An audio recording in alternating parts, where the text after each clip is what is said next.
누굽니까? 박서진 씨, 한남동 사모님께서 보내셨습니다. 한남동 온 거 벌써 10년이 지났는데 이제 와서 저를 왜... 진알, 제발 내 아들 좀 데려가다오. 무서워 다치겠어. 10년 전 제게서 모든 걸 빼앗아 가셨던 분이 이제 와서 저에게 뭘 바라시는 거죠? 실례합니다. 혹시 여기에 박서진 씨 계십니까? 누구요?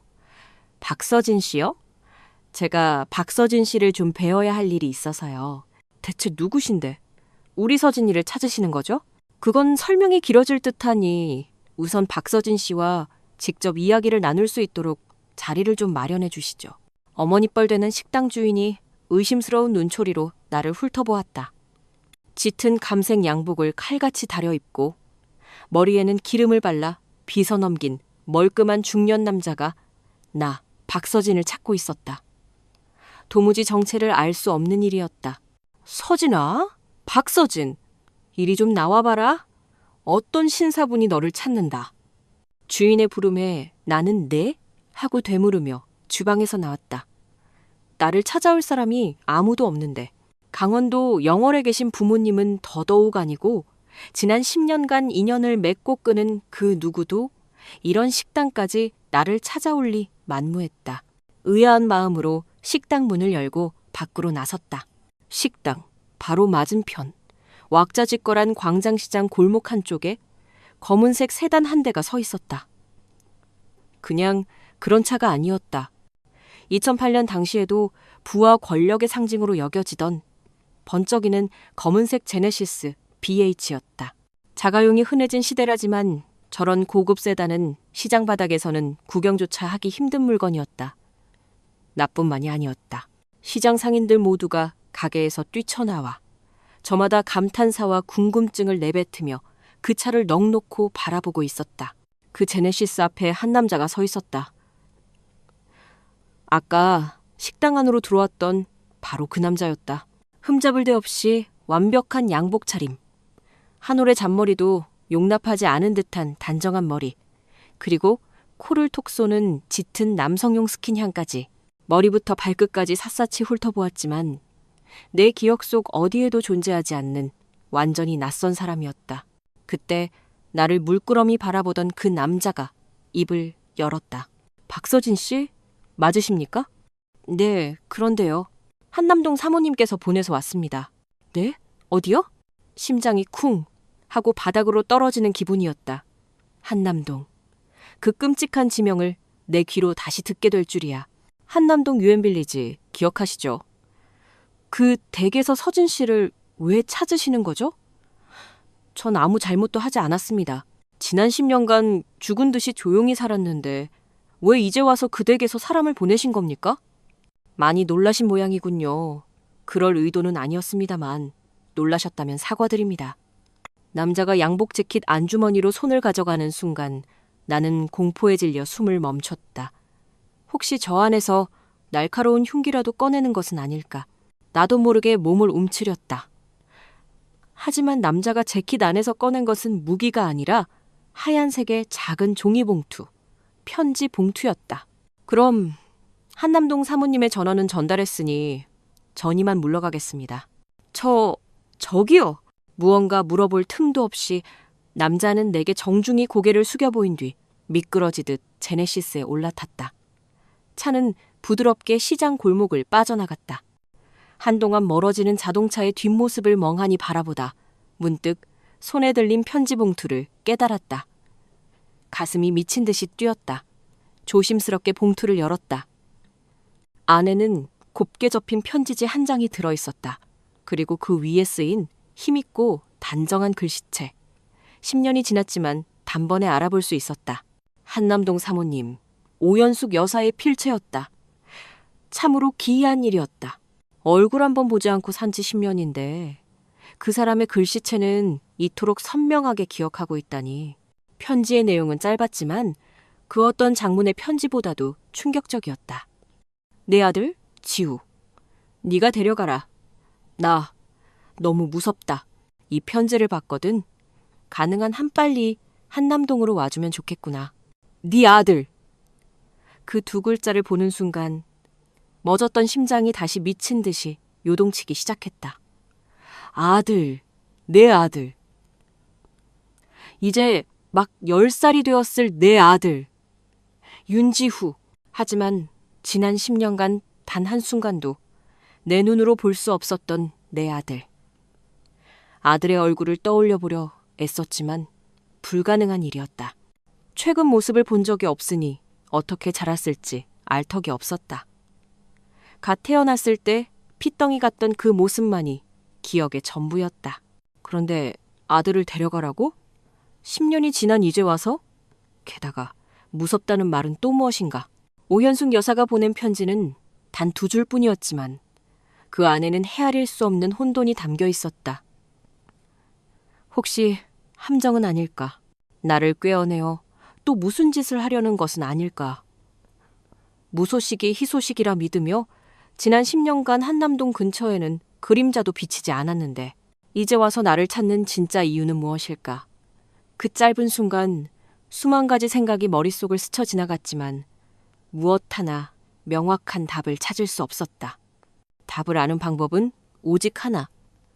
편지를 보낸 사람을 직접 만나 묻는 것뿐이었다.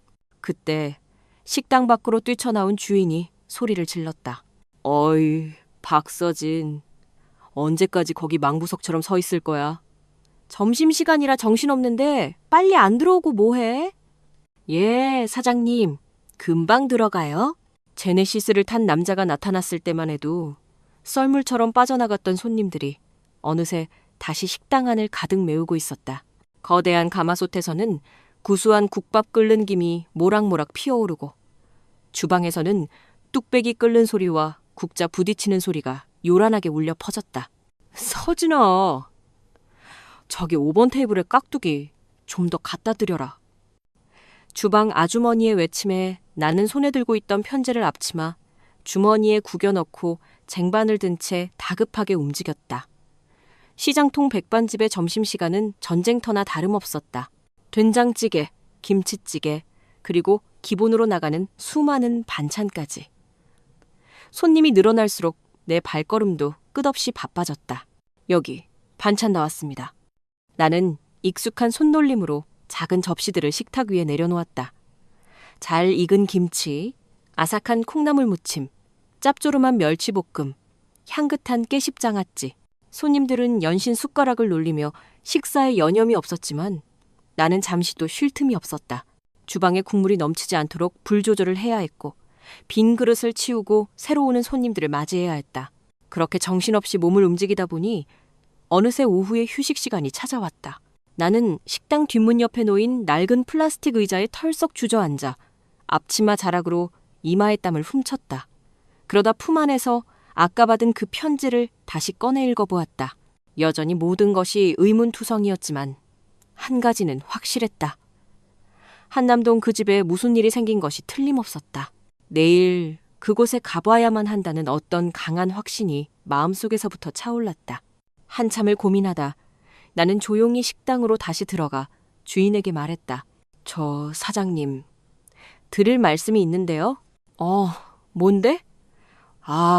그나저나 아까는 나도 정신이 없어서 그냥 넘어갔는데. 누구냐 그 남자? 세상에 제네시스를 다 몰고 오던데 너한테 그런 번듯한 남자가 있었어? 뭘 숨기는 게냐? 아니에요 사장님. 그런 게 아니고요. 다름이 아니라 제가 내일 하루만 좀 쉬어야 할 것 같습니다. 갑작스럽게 말씀드려서 정말 죄송합니다. 뭐? 이 기집애 봐라. 뭐가 있긴 있네. 갑자기 내일은 왜? 어딜 가려고? 그게 다녀와서 말씀드리면 안 될까요? 제가 일부러 숨기려는 게 아니라 아직 저도 자세한 내막을 몰라서요. 내일 직접 가봐야 뭐가 뭔지 알 수 있을 것 같아서요. 아니, 뭐가 뭔지도 모르면서 다짜고짜 하루를 빼먹고 어딜 간다는 거야? 정말 죄송합니다. 꼭 가봐야만 하는 아주 중요하고 급한 일이라서요. 오전에 일찍 볼일 마치고 혹시 오후에라도 시간이 되면 바로 가게로 와서 돕겠습니다. 주인은 못마땅한 표정으로 나를 쳐다보았지만 이내 한숨을 쉬며 말했다. 알겠다. 내일 빠지는 건 당연히 일당에서 까는 거다. 알지? 네, 그럼요. 감사합니다, 사장님. 늦은 저녁 식당 일을 마치고 무거운 몸을 이끌고 나의 작은 단칸방으로 돌아왔다. 하루 종일 서서 일했더니 다리가 천근만근이었지만 육체의 피로보다 머릿속의 혼란이 더 나를 짓눌렀다. 문을 열고 들어선 작은 방 안은 여전히 익숙한 가난의 풍경을 하고 있었다.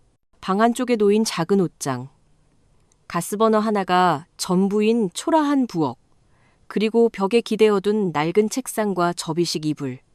늘 보던 내 공간이었지만 그날따라 유난히 낯설고 초라하게 느껴졌다. 작은 선풍기를 틀어놓고 바닥에 앉아 깊은 한숨을 내쉬었다. 손에 쥔 것은 아까 받은 그 편지 봉투. 나는 다시 한번 조심스럽게 편지를 꺼내 펼쳐보았다. 내 아들, 지후, 네가 데려가라. 나 너무 무섭다. 지독히도 짧고 건조한 문장이었지만 그 안에 담긴 의미는 너무나도 거대했다. 10년. 내 아들이 태어난 지 2달 만에 그 집에서 쫓겨났고 그 뒤로 단 한 번도 아들을 보지 못했다. 이제 10살이 되었을 내 아들. 대체 어떤 모습으로 자랐을까? 건강하기는 할까? 나를 기억이나 할까? 아니, 기억할 리가 없지. 그보다 오현숙 여사는 왜 갑자기 이런 편지를 보낸 것일까? 무섭다니 대체 무슨 뜻일까? 머릿속이 복잡해서 도저히 잠을 이룰 수가 없었다. 밤 11시가 훌쩍 넘어 억지로 이불을 펴고 누웠지만 온갖 상념이 꼬리에 꼬리를 물고 이어졌다. 혹시 내일 갔다가 무슨 험한 일을 당하는 건 아닐까?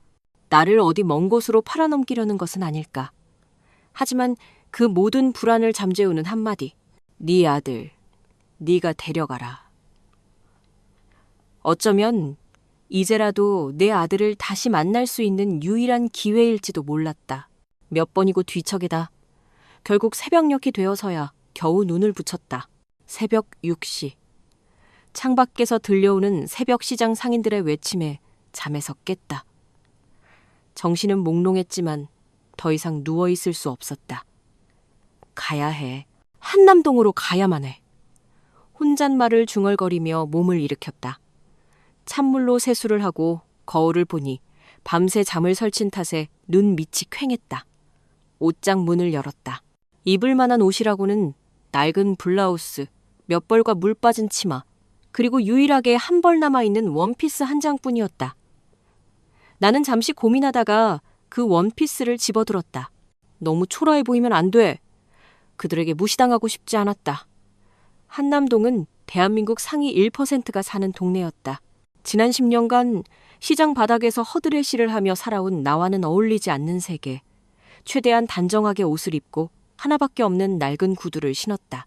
그렇게 준비를 마친 뒤 작은 가방 하나만 메고 집을 나섰다. 이른 아침 한남동으로 가려면 버스를 여러 번 갈아타야 했다. 집 근처 버스 정류장에서 한참을 기다리니 버스가 도착했고 덜컹거리는 버스 계단을 올라탔다. 2008년의 버스는 이미 버스 안내양이 사라지고 자동문이 익숙해진 시대였다. 그래도 여전히 가끔은 자동으로 열리고 닫히는 문이 신기하게 느껴지기도 했다. 어디까지 가세요? 퉁명스러운 기사 아저씨의 물음에 나는 목적지를 말했다. 한남동이요? 거기 부자 동네 아니에요? 그쪽에 볼 일이라도 있어요? 몇 번 갈아타야 할 텐데. 기사의 말에 나는 애써 미소를 지어 보였다. 네, 좀 중요한 일이 있어서요. 나는 더 이상 말을 섞지 않았다. 버스 안에는 출근하는 직장인들, 등교하는 학생들, 그리고 새벽 시장을 다녀오는 할머니들까지 각기 다른 목적지를 향해 가는 사람들이 가득했다. 하지만 지금 이 버스 안에서 나만큼 심장이 터질 듯이 뛰는 사람은 없을 것이라고 확신했다. 버스는 한참을 달렸다. 창밖으로 복잡한 시장과 낡은 주택가가 스쳐 지나가고 점점 넓고 깨끗한 도로가 눈에 들어오기 시작했다. 그리고 마침내 한남동에 도착했을 때는 오전 10시가 조금 안 된 시간이었다. 고급 외제차들이 질비하고 길 양옆으로는 미술관이나 대사관 같은 건물들이 늘어서 있었다. 아침 공기가 서늘하게 피부를 스쳤지만 그보다 더한 한기가 가슴속에서부터 차올랐다. 나는 작은 숨을 들이마시고 천천히 익숙하면서도 낯선 길을 따라 걸었다. 10년 만에 다시 찾은 동네는 여전히 위압적이었다. 높다란 담벼락이 집안의 풍경을 철저히 감추고 있었고 그 길의 끝에 내가 10년 전에 갓 낳은 아이를 빼앗기고 맨몸으로 쫓겨났던 바로 그 집이 있었다. 멀리서 그 집의 육중한 철문이 보이자마자 가슴이 다시 한번 쿵 하고 내려앉았다. 10년이면 강산도 변한다는데 그 집은 시간이 멈춘 듯 조금도 달라진 것이 없어 보였다. 모든 것이 그대로였다. 심장이 세차게 두근거렸다. 마치 10년 전 그 춥고 어두웠던 밤, 쫓겨나던 그 순간으로 되돌아간 것만 같았다. 당시 나는 이 대문을 나서며 끝을 알 수 없는 길을 걸어야만 했다. 그 길의 끝이 어디일지 알 수 없었지만 한 가지만은 분명했다. 이 끔찍한 집으로 다시 돌아올 일은 내 인생에 결코 없을 것이라고. 그런데 10년 만에 나는 다시 이 집 앞에 서 있었다. 초인종을 누르려 했지만 손끝이 사시나무처럼 떨렸다. 한참을 망설이다 간신히 손을 뻗어 초인종을 눌렀다. 띵동. 맑고 긴 벨소리가 적막한 아침 공기를 갈랐다. 잠시 후 철문 너머에서 인기척이 들렸다. 가벼운 발소리. 그리고 철문이 아주 서서히 열렸다. 문을 열고 나온 것은 나이가 지긋해 보이는 가정부였다. 내가 떠나기 전까지 이 집에 있던 사람은 아니었다. 누구시죠? 사모님께서, 오현숙 사모님께서 저를 부르셔서 왔습니다. 박서진이라고 합니다. 가정부는 나를 위아래로 한번 훑어보더니 말없이 문을 활짝 열어주었다. 들어오세요. 철문이 열리는 순간 10년 전의 기억들이 거대한 파도처럼 밀려왔다. 잘 가꾸어진 정원에는 여전히 값비싼 소나무들이 서 있었다. 나는 천천히 집 안으로 걸어 들어갔다. 복도를 지나 거실로 들어서는 순간 마침내 그 사람이 보였다. 19살, 강원도 산골에서 태어나 중학교 졸업이 학력의 전부였던 나. 가난이 싫었고 공부를 더 하고 싶었지만 집안 형편은 여의치 않았다. 아들 둘을 먼저 챙겨야 한다는 아버지의 말에 나는 꿈을 접고 17살부터 동네 장터 국밥집에서 허드레시를 했다. 영수가, 아니 서진아? 물 좀 떠와라, 밥하게. 어머니의 목소리가 귓가에 맴도는 듯했다. 동이 트기도 전에 냇가로 달려가 꽁꽁 언얼음을 돌로 깨고 물을 길어 날랐다. 그 시절 내 유일한 소원은 고등학교에 가는 것이었다. 하지만 그 소원은 끝내 이루어지지 않았다. 여자가 배워서 뭐 하려고, 시집만 잘 가면 그만이지. 아버지의 그 한마디가 내 인생의 방향을 결정했다. 나는 집안 살림을 돕고 시장에서 일을 하며 생활비를 보탰다. 그러다 19살이 되던 해 장날이었다. 늘 그렇듯 국밥집에서 정신없이 일하고 있는데 아주 우아하고 세련된 차림의 한 중년 여인이 식당으로 들어왔다. 딱 봐도 이 동네 사람이 아닌 서울에서 온 사모님이었다. 국밥 하나 주세요. 여자는 국밥을 주문하고 나서도 계속해서 나를 뚫어지게 쳐다보았다. 그리곤 내게 말을 걸었다. 아가씨, 몇 살이야? 올해 19입니다. 살림은 좀 하고? 어릴 때부터 집안일을 도와서. 웬만한 건 다 합니다. 여자는 고개를 끄덕이더니 뜬금없는 제안을 했다. 아가씨, 서울 가볼 생각 없어? 내가 아는 서울 부잣집이 있는데 거기서 일손을 구하고 있어. 숙식 제공에 월급도 꼬박꼬박 나온다는데. 서울, 부잣집, 식모. 한 번도 생각해 본 적 없는 세계였다. 하지만 그 제안은 너무나 달콤했다. 돈을 벌어 집에 보탬이 될 수 있다면, 동생들을 공부시킬 수 있다면. 결국 나는 부모님을 설득했고 그 낯선 여자를 따라 기차를 타고 서울로 향했다. 그렇게 나의 한남동 생활이 시작되었다. 상상 이상으로 거대한 저택. 그곳의 안주인 오연숙 여사는 나를 처음 본 날부터 차갑고 도도했다. 이름이 박서진이라고? 시골에서 왔다고 했지? 일은 똑바로 할 수 있겠어? 네, 사모님. 뭐든지 시켜만 주십시오. 열심히 하겠습니다. 나는 정말 죽을 힘을 다해 일했다. 새벽같이 일어나 집안 구석구석을 쓸고 닦았고 장을 보고 음식을 준비했다. 고된 노동이었지만 매달 꼬박꼬박 월급을 받아 고향에 붙일 수 있다는 사실만으로도 행복했다. 시간이 흐르면서 차갑던 오연숙 여사도 나의 성실함을 인정해주기 시작했다. 너는 참 부지런하구나. 착하고 성실한 아이야. 그 칭찬 한마디에 나는 세상을 다 얻은 것 같았다.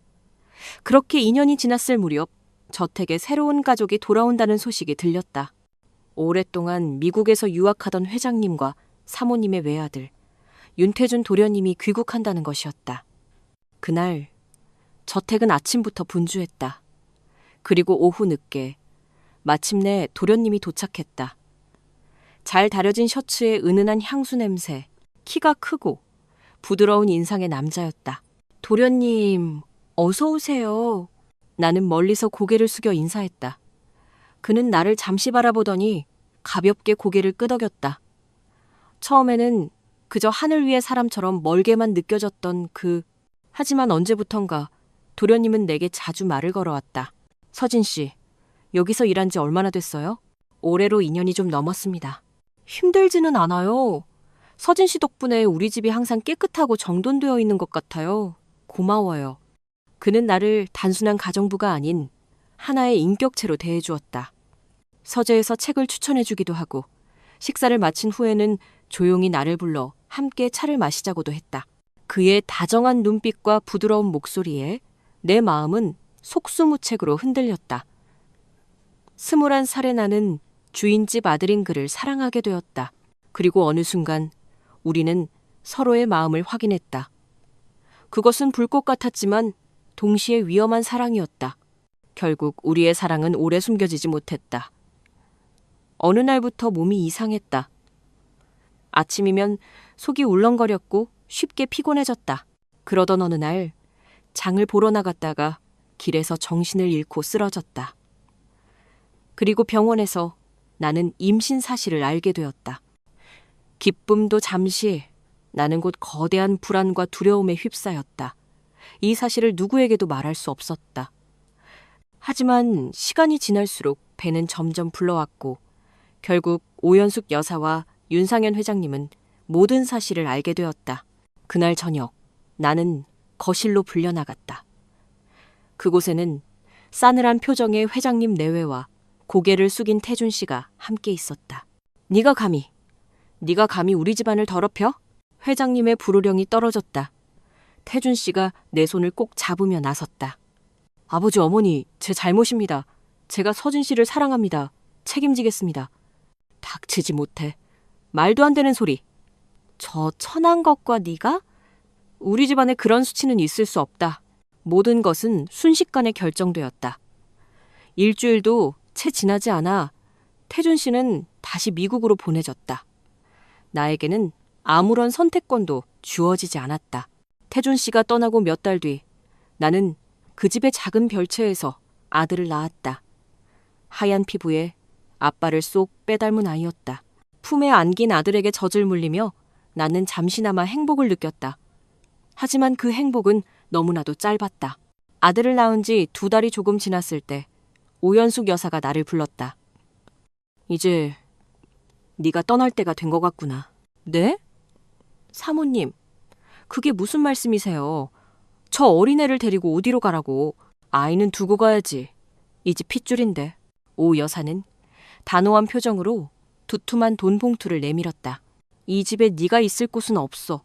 네 할 일은 다 끝났으니 이 돈 받고 조용히 짐을 꾸리거라. 아들을 두고 나만 떠나라는 것이었다. 가슴이 무너져 내렸다. 사모님, 제발요. 제발 이 아이만은 저한테서 뺏지 말아주세요. 제발요. 나는 무릎을 꿇고 빌었지만 그녀는 얼음처럼 차가웠다. 그때 회장님이 들어오며 단호하게 말을 잘랐다. 2번 말하게 하지 마라. 저 아이는 우리 윤씨 가문의 핏줄이고 너는 이제 이 집과 아무 상관없는 사람이다. 결국 나는 아들을 남겨둔 채 그 집에서 쫓겨나야만 했다. 한 걸음 한 걸음 대문을 나서면서도 몇 번이고 뒤를 돌아보았다. 갓난아기의 울음소리가 환청처럼 들리는 듯했다. 고향으로 돌아갈 수는 없었다. 부모님과 동생들을 볼 낯이 없었다. 나는 인천으로 가 방직 공장에서 일을 시작했다. 고된 노동이었지만 아들을 다시 데려올 날을 꿈꾸며 닥치는 대로 돈을 모았다. 하지만 공장 생활은 몸을 망가뜨렸고 결국 나는 서울로 다시 돌아와 광장시장의 한 식당에서 일을 구했다. 그렇게 10년이라는 세월이 흐른 것이었다. 10년 동안 나는 단 한 번도 한남동 근처에 가지 않았다.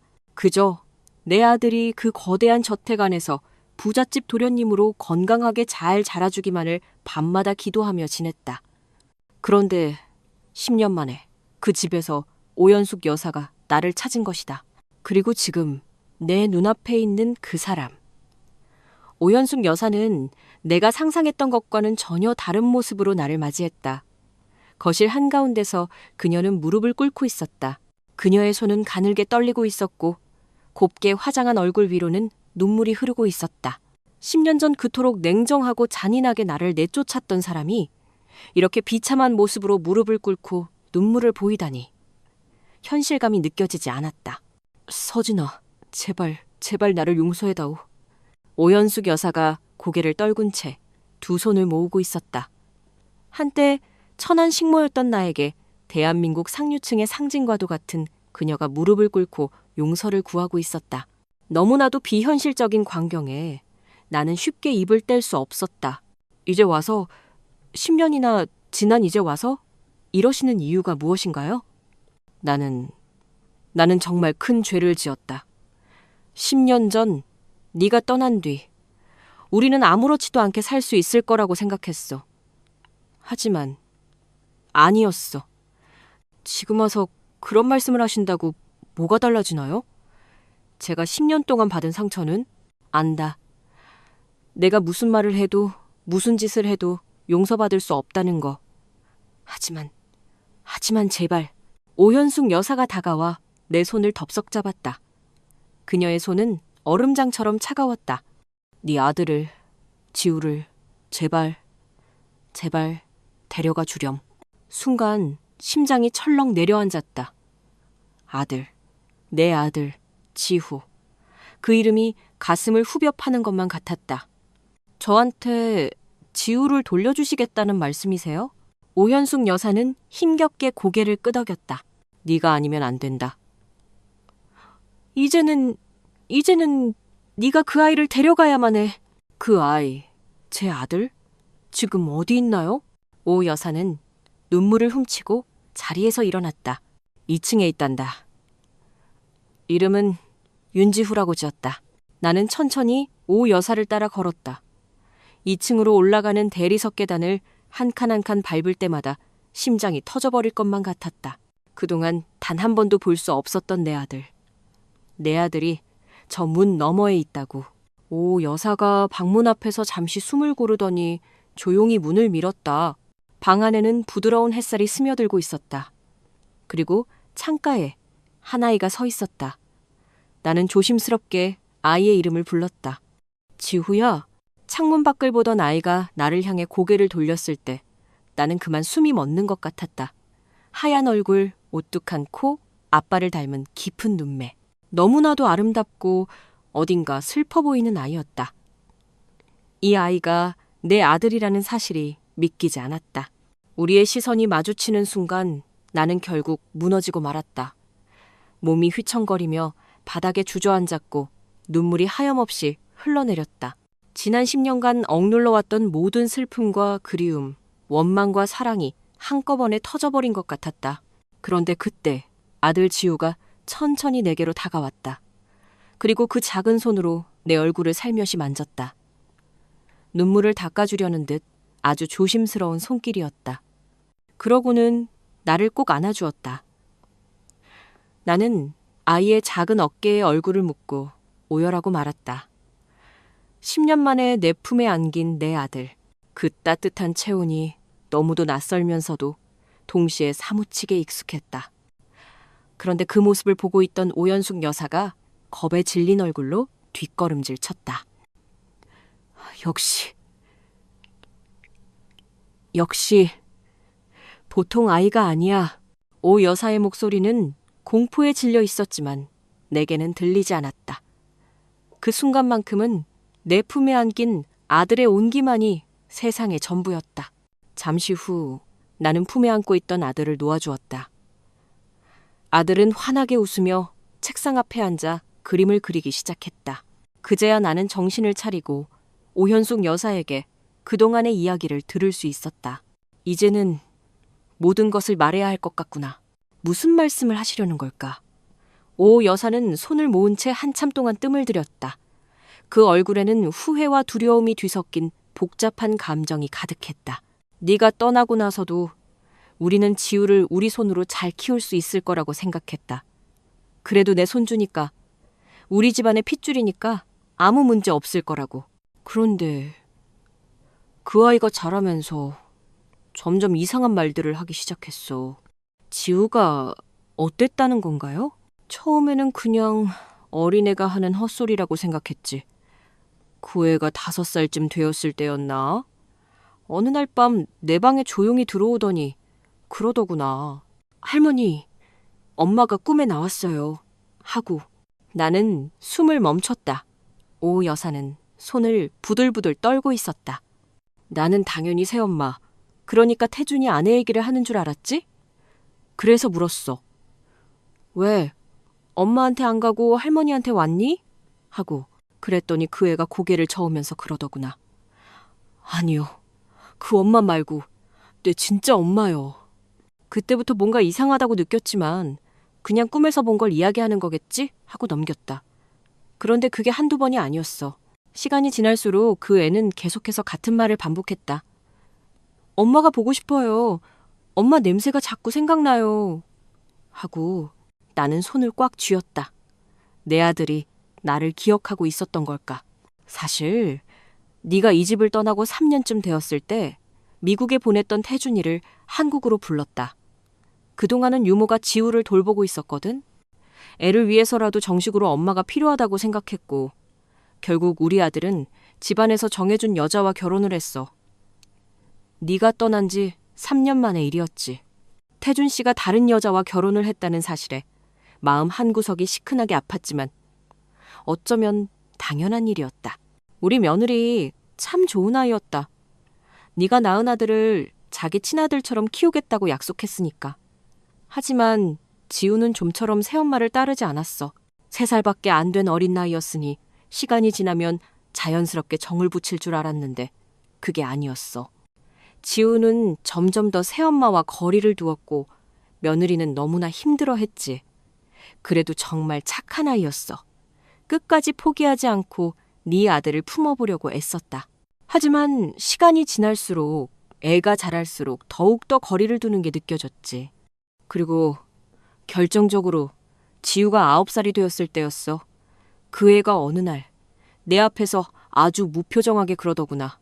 할아버지는 곧 아주 멀리 가실 거예요.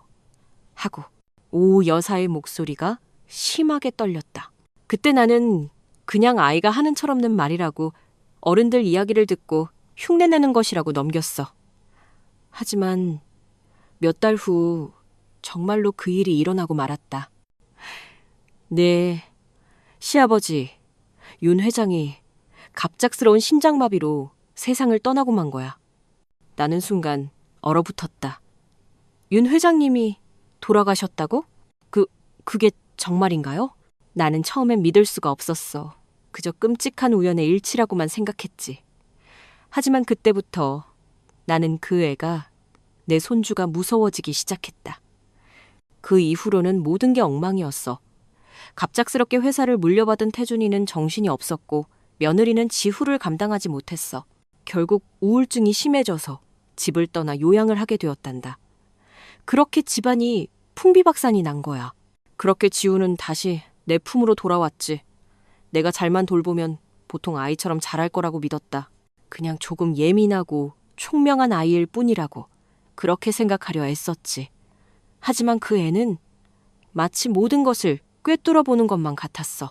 내가 무슨 말을 하려는지 먼저 알아채고 내가 뭘 숨기려 해도 단번에 알아차렸지. 그 아이의 눈빛을 볼 때마다 나는 숨이 턱 막혔다. 그리고 이제는 그 애가 또 무슨 말을 할까 두려운 지경에 이른 거야.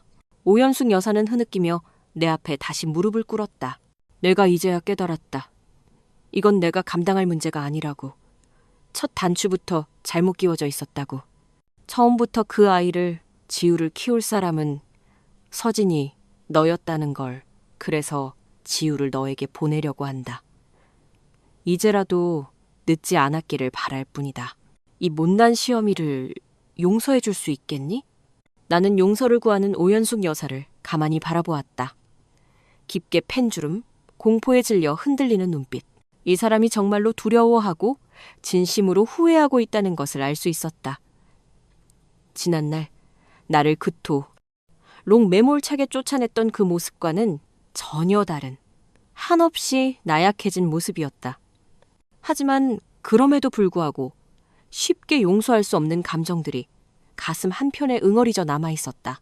그러나 지금 가장 중요한 것은 내 상처받은 감정보다도 내 아들의 미래였다. 나는 결국 그 용서를 받아들이기로 했다.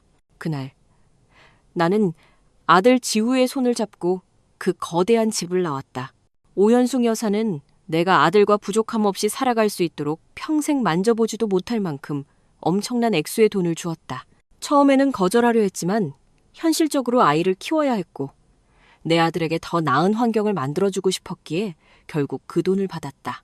오 여사는 끝까지 내 손을 잡고 흐느끼며 용서를 구했고 나는 그저 고개를 끄덕이며 조용히 작별을 고했다. 그렇게 나는 아들과 함께 10년 만에 다시 새로운 삶을 시작했다. 사실 아들을 데리고 떠난 지 1년쯤 지났을 때 오현숙 여사에게서 연락이 왔다. 아들의 아버지인 태준 씨와 며느리가 결국 이혼을 했다는 소식이었다. 그러면서 태준 씨와 정식으로 재결합해서 지후를 함께 키우는 것이 어떻겠냐는 제안을 해왔다. 나는 그 제안을 단호하게 거절했다. 한때 내 모든 것이었던 그 남자는 가장 중요했던 순간에 나를 지켜주지 못했다. 그 때문에 나는 내 목숨과도 바꿀 수 없는 아들과 10년이라는 긴 시간을 떨어져 있어야만 했다. 이제 와서 그에게 돌아갈 마음은 조금도 없었다. 처음에는 모든 것이 낯설고 어려웠지만 시간이 지나면서 나와 아들은 점점 서로에게 익숙해졌다. 그리고 놀랍게도 지후는 우리 둘만 함께 살게 되자 하루가 다르게 밝아졌다. 오, 여사가 말했던 그런 이상하고 섬뜩한 증상 같은 건 전혀 보이지 않았다.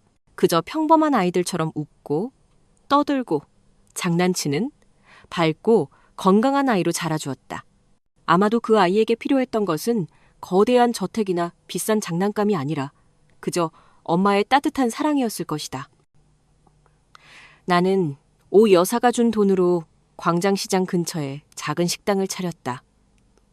10년간 어깨너머로 배운 음식 솜씨를 발휘해 열심히 일하며 아들을 키웠다. 때로는 힘든 순간도 있었지만 내 곁에서 환하게 웃어주는 아들이 있다는 것만으로도 모든 것을 버틸 수 있었다. 내 아들 지우는 공부도 잘했고 성실하고 반듯한 아이로 자라주었다. 무사히 명문대학에 진학했고 졸업 후에는 좋은 직장에 들어갔다. 어느덧 나도 60이라는 나이를 훌쩍 넘었다. 내 아들 지우도 이제 40을 바라보는 나이가 되었다. 아들은 30대 초반에 참하고 좋은 여자를 만나 결혼을 했고 눈에 넣어도 아프지 않을 두 손자를 내게 안겨주었다. 손자들의 재롱을 볼 때면 가끔 지난 날들이 꿈처럼 아득하게 떠오르곤 한다. 이렇게 평범하고 소박한 행복을 누릴 수 있다는 게 지금도 가끔은 믿기지 않는다. 인생이란 정말 한치 앞을 알 수 없지만 그럼에도 묵묵히 걸어갈 수밖에 없는 길인 것 같다. 끝이 보이지 않는 어둡고 긴 터널을 지나고 나니 이렇게 눈부시게 행복한 일상이 펼쳐질 줄은 그땐 정말 몰랐다. 어쩌면 가장 큰 복수는 그들을 원망하고 저주하며 사는 것이 아니라 내 아들과 함께 그 누구보다 행복하게 사는 것이었을지도 모르겠다. 과거를 돌아보면 아프고 시린 순간들도 많았지만 지금 내 곁에는 나를 사랑하고 내가 사랑하는 가족들이 있다. 나는 그걸로 충분하다고 진심으로 생각한다. 네, 오늘 제가 준비한 사연은 여기까지입니다. 주인공 박서진 씨의 기나긴 10년. 참 가슴 아픈 세월이었네요. 10년이라는 시간 동안 아들을 향한 그리움을 가슴에 묻고 꿋꿋하게 살아온 그녀의 삶을 보며 역시 어머니의 사랑은 세상, 그 무엇보다 위대하고 강하다는 것을 다시 한번 느낍니다. 어쩌면 가장 통쾌한 복수는 원망과 증오가 아니라 보란 듯이 내 아들과 함께 그 누구보다 행복하게 살아가는 것이 아니었을까요? 한때 아이를 두렵게 만들었던 특별한 능력조차 어쩌면 엄마의 사랑을 갈구하는 아이의 상처 입은 마음이 아니었을까?